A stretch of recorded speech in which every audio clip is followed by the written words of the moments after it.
दोस्तों WWE के इतिहास में हमें ऐसे कई सारे डरावने और खतरनाक पल देखने को मिले जब रेसलर्स की जान खतरे में पड़ गई और देखने वाले दर्शक भी डर गए कि आखिर में ऐसा कैसे हो सकता है। तो आइए जानते हैं ऐसे ही 5 डरावने मोमेंट्स के बारे में। चलिए दोस्तों शुरू करते हैं। Number 5, the Rock almost killed Mick Foley. दोस्तों ये बात है 24 जनवरी 1999 के रॉयल रंबल पेपर व्यू की, जिसमें मिक फॉली यानी कि मैनकाइंड का सामना द रॉक से हुआ था WWF चैंपियनशिप के लिए एक आई क्विट मैच में। लेकिन इस मैच में एक ऐसा दिल दहला देने वाला पल आया जब द रॉक ने मिक फॉली के सर पर एक के बाद एक 14 बार स्टील की चेयर से वार किया।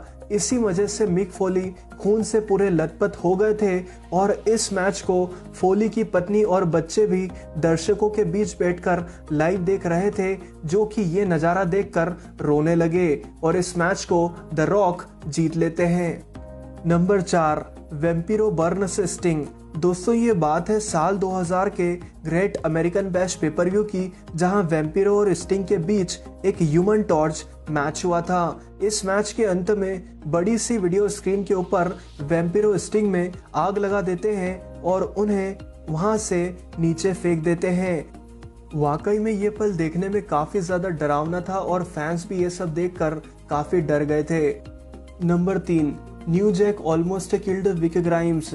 दोस्तों ये बात है साल 2000 के ECW living dangerously pay per view की, जहां जैक और ग्राइम्स दोनों बहुत ऊंचाई से टेबल पर गिरने के बजाय जमीन पर गिरकर बुरी तरह से घायल हो जाते हैं और दोनों के सिर से बहुत ज्यादा खून भी बहता है।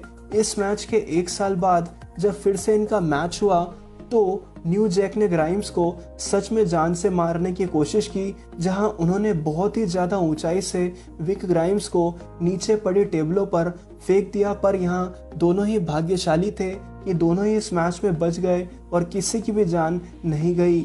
Number 2, Mick Foley almost killed Abdullah the बचर।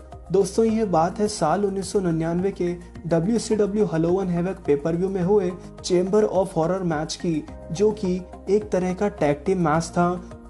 यहाँ नियम ये था कि मैच जीतने के लिए एक टीम को अपनी विरोधी टीम के एक सदस्य को इलेक्ट्रिक चेयर पर बिठाकर स्विच यानी कि खटका चालू करके उसे इलेक्ट्रिक शॉक यानी कि करंट देकर मैच जीतना था। मैच के अंत में जब रिक स्टाइनर अचानक से अपनी जगह फॉली के साथी अब्दुल्लाह द बचर को इलेक्ट्रिक चेयर पर बिठा देते हैं तो मिक फॉली ये नहीं देख पाते और अनजाने में स्विच दबा देते हैं, जिससे अब्दुल्लाह को करंट के कई सारे झटके लगते हैं और पूरी रिंग में आग लग जाती है और अब्दुल्लाह की बुरी तरीके से सिकाई और पकाई हो जाती है। इसके बाद 2 मिनट तक अब्दुल्लाह एकदम सुन्न रहते हैं, पर फिर अचानक से वो होश में आकर मिक फॉली पर हमला कर देते हैं और जो लोग उनके लिए स्ट्रेचर लाए थे उनको भी वो नहीं छोड़ते और उनको भी मारने लगते हैं। Number 1, Undertaker Hanks big bossman. दोस्तों रेसलमेनिया 15 में अंडरटेकर और बिग बॉसमैन के बीच हेल इन अ सेल मैच हुआ था। यहाँ पूरे मैच में अंडरटेकर ने बॉसमैन को बहुत मारा और अंत में मैच भी जीत लिया। पर इसके बाद कुछ ऐसा हुआ जो किसी ने भी नहीं सोचा था कि ऐसा भी कभी पॉसिबल हो सकता है। मैच के बाद में ऊपर से मिनिस्ट्री ऑफ डार्कनेस के मेंबर गैंग्रियल एक रस्सी नीचे की तरफ लटका देते हैं, जो कि वो पहले से सेल पर बांध देते हैं और अंडरटेकर बिग बॉसमैन की गर्दन को उस रस्सी से बांधकर लटका देते हैं। जैसे ही सेल ऊपर जाती है वैसे ही बॉसमैन में फांसी लग जाती है और कुछ ही सेकंड्स के बाद बिग बॉसमैन हिलना डुलना बंद कर देते हैं और लाइट्स बंद हो जाती हैं। पर दोस्तों यहाँ एक सीक्रेट था कि सच में अंडरटेकर ने बिग बॉसमैन को नहीं मारा था और बिग बॉसमैन 2 हफ्तों के बाद ही वापसी करके ऑल स्नो से फ्यूड करने लगते हैं।